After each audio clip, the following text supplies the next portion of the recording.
Tsiku wala lili pafupi, Yesu atatu kudzatenga ana ake kunkanawo kwawoko, kudzatenga ana ake kunkanawo kwawoko.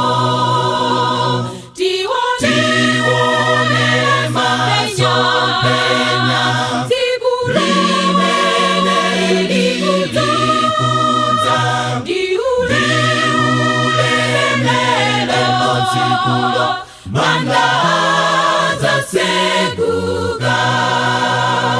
Tiwone masomphenya tsiku limene likudza, ndiulemelo tsikulo manda adzatsekuka.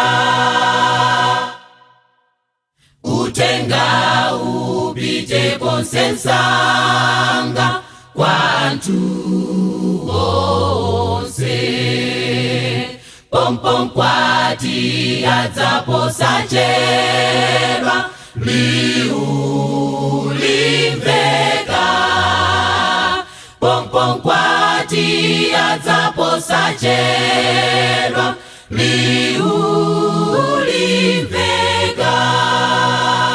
Tiwone masomphenya tsiku limene likudza, ndiulemelo tsikulo manda adzatsekuka. Tiwone masomphenya tsiku limene likudza, ndiulemelo tsikulo manda adzatsekuka. Tidzakomana ndiwo kondedwa omwe adafa, misonzi ya iwo akulira adzapukuta, misonzi ya iwo akulira